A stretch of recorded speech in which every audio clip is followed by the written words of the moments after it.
గురు పౌర్ణమి సందర్భంగా చిన్నశంకరంపేట మండల కేంద్రంలోని స్థానిక ప్రభుత్వ పాఠశాలలో గురు పూజోత్సవ కార్యక్రమాన్ని బీజేపీ మహిళా మోర్చా మండల అధ్యక్షురాలు మంజుల ఆధ్వర్యంలో ఘనంగా నిర్వహించారు. ప్రాథమిక పాఠశాలలో ఉపాధ్యాయులను హనుమాన్ దేవాలయ పూజారిని శాలువాతో సన్మానించారు. ఈ సందర్భంగా విద్యార్థులకు చాక్లెట్లు పంచిపెట్టారు. అనంతరం పాఠశాల ప్రధానోపాధ్యాయుడు శ్రీనివాస్ రెడ్డి, బీజేపీ మహిళా మోర్చా మండల అధ్యక్షురాలు మంజులను మాట్లాడుతూ గురువును మించిన దైవం లేదని, జన్మనిచ్చిన తల్లిదండ్రుల తర్వాత అతి ప్రాముఖ్యతను పొందిన వ్యక్తి గురువే అని, గురువులను గౌరవించడం, ఆరాధించడం ప్రతి ఒక్కరూ అలవర్చుకోవాలన్నారు. గురువులను బ్రహ్మ, విష్ణు, ఈశ్వర దేవతలతో సమానంగా పోల్చడం జరిగిందని, తల్లి జన్మనిస్తే గురువు తెలివిని అందిస్తూ ఉన్నత స్థాయికి ఎదిగేందుకు జ్ఞానాన్ని అందించడం జరుగుతుందన్నారు. అలాంటి గురువులను గురు పౌర్ణమి సందర్భంగా సన్మానించుకోవడం చాలా అభినందనీయమన్నారు. ఈ కార్యక్రమంలో రామేంపేట పట్టణ మహిళా మోర్చా బీజేపీ అధ్యక్షురాలు లావణ్యతో పాటు ప్రధానోపాధ్యాయులు శ్రీనివాస్ రెడ్డి, ఉపాధ్యాయులు నజియా, సుల్తానా, రోజా, భవానీ, సృజన, అఖిల, రత్న పాల్గొన్నారు. పిల్లలు మీకు అందరికి తెలుసా అంటే గురువుని పూజించే రోజు అన్నమాట. గురువు అంటే మనకు ఒక శ్లోకం ఉంది. మనం రోజు స్కూల్కి రాగానే ఒక శ్లోకం చదువుతాం. తెలుసా మీకు? ఏంటిది? గురుదేవో మహేశ్వరః, గురు సాక్షాత్ పరబ్రహ్మ, తస్మై శ్రీ గురవే నమః కదా. అంటే గురువుని బ్రహ్మతోని, విష్ణువుతోని, శివునితోటి పోల్చిరు. మనకి జ్ఞానాన్ని ప్రసాదించేది ఎవరు బేట? మనకు అన్ని నేర్పించేది ఎవరు? గురువు అని అర్థం, అవునా? ప్రసాదించేది గురువు కాబట్టి మనకి కనిపిస్తున్న దేవుళ్ళు తల్లిదండ్రుల తర్వాత గురువే కదా. గురువు అంటే దైవంతో సమానం. మనకు దేవుడు రోజు దేవుడికి దండం పెట్టుకుంటాం కదా. చూడ్డానికి మనకు ప్రత్యక్షంగా కనిపించేది ఎవరు? తర్వాత గురువే.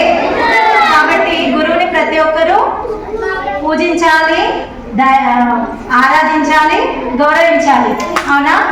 ప్రతి సంవత్సరం కొత్త కొత్త పిల్లలు వస్తున్నారు, మళ్ళీ 5th క్లాస్ అయిపోగానే వెళ్ళిపోతున్నారు కదా. వాళ్ళందరూ మనకు చదువు చెప్పిన గురువుని గుర్తుపెట్టుకొని దగ్గరకు వచ్చి గౌరవించి నమస్కారం పెట్టి కొంచెం బాగున్నారా మేడం, బాగున్నారా సార్ అనేది మేము అక్కడికే చాలా సంతోషపడిపోతాం. మీరందరూ గుర్తుపెట్టుకొని నేను చెప్పింది విని అందరూ గుర్తుపెట్టుకో. పిల్లలు మీకు అందరూ తెలుసా గురువు అంటే? గురు పౌర్ణమి అంటే ఏంటో తెలుసా? ఈరోజు మీకు తర్వాత గురువే మీకు అంటే గురువు అంటే అమ్మ నాన్న మేము ఏం చెప్తాం ఇంకా మీకు పెంచుతాం అంటే గురువే. మీకు ప్రతి విద్య కానీ, బుద్ధి కానీ, నడక కానీ ఏది నేర్పించేదంతా ప్రతిదీ గురువే. కాబట్టి అమ్మ నాన్న తర్వాత గురువు. మీకు గురువు ఏది? ఇప్పుడు గురువే సరే చదివి చెప్తే మీరు జాబులు కానీ పెద్ద అయినాక ఏదైనా చేయగలరు. ఎవరు చేస్తే చెప్తారు? ఎవరు చెప్తే పెద్ద అవుతారు? మీరు గురువే మీకు. కాబట్టి ఈరోజు గురు పౌర్ణమి కాబట్టి గురువులకు మనం చేయగలరు. మనిషికి జ్ఞానాన్ని అందించేవాడే గురువే. కానీ మొట్టమొదటి మనం దేవుడు పూజిస్తాం, మరి దేవుని తర్వాత తల్లిదండ్రి, మరి మనకు జన్మనిచ్చినటువంటి తల్లిదండ్రులను గౌరవిస్తాం. తర్వాత 3వ వ్యక్తిగా మనము గురువునే మనం పూజిస్తాము.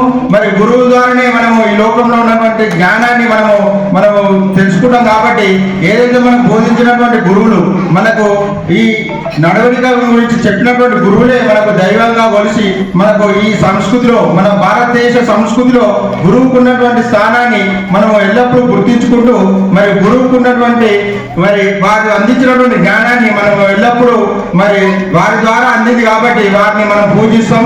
మరి గురువుకు అనేది మంచి స్థానం మన భారతదేశంలో చాలా ముఖ్యమైన స్థానము మనము ఉంచినాం. కాబట్టి మరి గురువును మనము ఎప్పుడు గురువుకు భక్తిగా ఉంటేనే మనము వారు చెప్పినటువంటి విషయాల పట్ల మనం కూడా చాలా ముందంజలో ఉంటాం. మరి గురువు చెప్పినటువంటి ప్రతి విషయాన్ని మనం తూచా తప్పకుండా పాటించి మనము మన జీవితంలో దాన్ని చేసుకున్నట్లయితే మనం కూడా ఒక ఉన్నతమైన వ్యక్తిగా తీర్చిదిద్దాం. కాబట్టి గురువుకు ఉన్నటువంటి స్థానాన్ని గొప్ప స్థానంగా మనం గ్రహించి మరి ప్రతిసారి గురు పౌర్ణమి రోజు నాడు గురువులను మనము సన్మానం చేసుకుంటాం. మరి మీకు కూడా రేపు పొద్దున మీరు కూడా గురువులు చెప్పినటువంటి వాటా విని మీరు మీ భవిష్యత్తులో ఒక మంచి మీ తల్లిదండ్రులకు కానీ మీ గ్రామానికి కానీ పేరు తీసుకురావాలని కోరుకుంటూ మరి ఈ సందర్భంగా మనకి ఇచ్చేసినటువంటి బీజేపీ మరి మండల